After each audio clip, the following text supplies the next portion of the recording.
This is horrifying.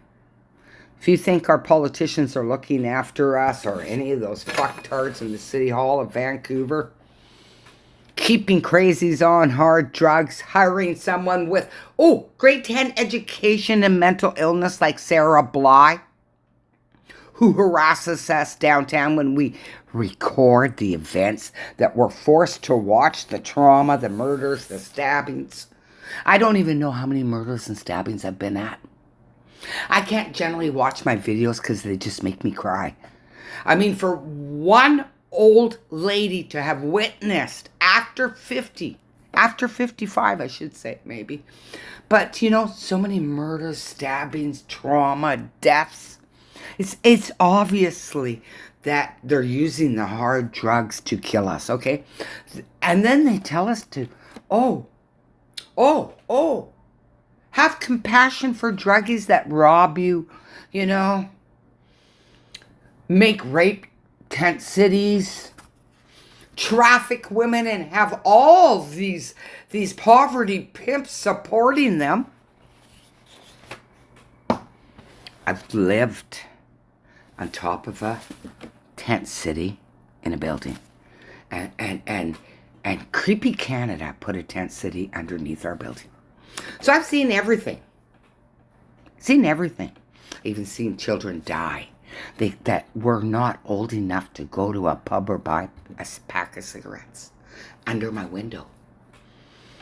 And this is so horrifying. This 29-year-old's life is going to be ruined forever. And I had to fight the posters down here where Vince Van Du was actually calling the Vancouver police pigs, putting up posters with pigs in Vancouver police uniforms. So I did fight that. And those people that do all these crimes here, those druggies, they want to be treated with respect when they're arrested.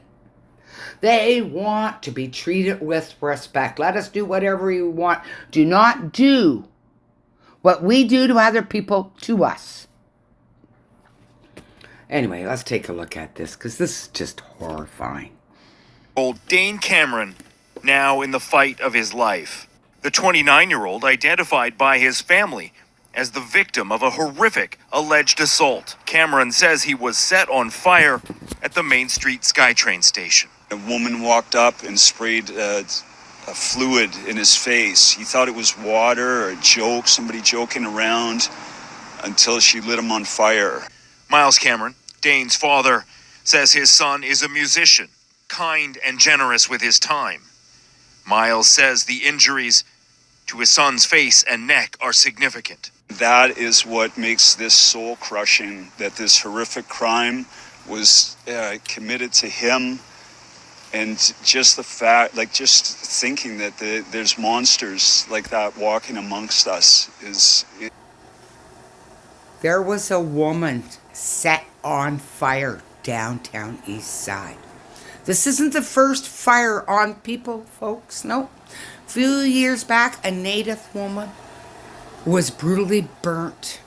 Never found out what happened to her. They probably put her on the hard drug program for the pain. Who knows? Maybe they made her out because, she was severely burnt.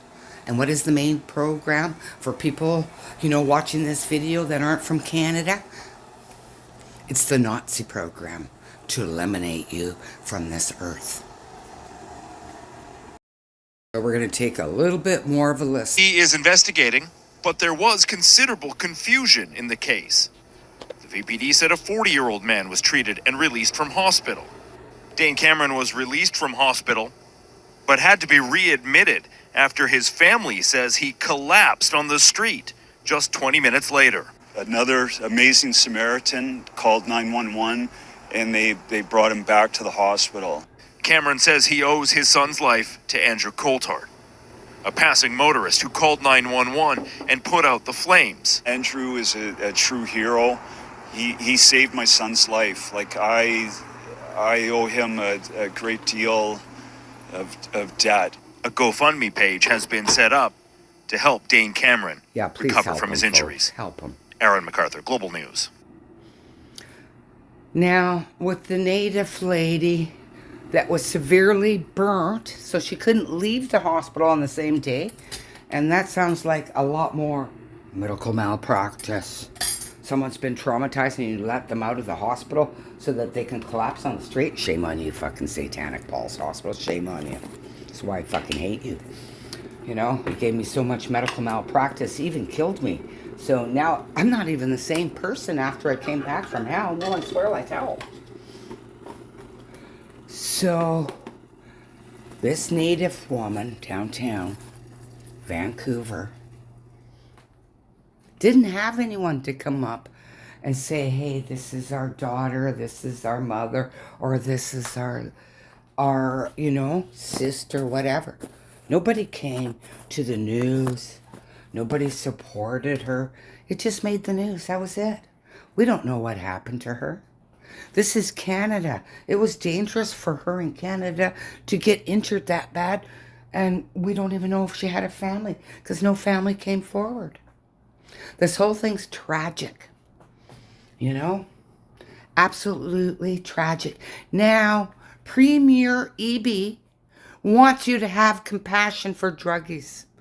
Since over 126 kids were killed, with druggies giving them drugs, I no longer support the druggie community. No, I don't.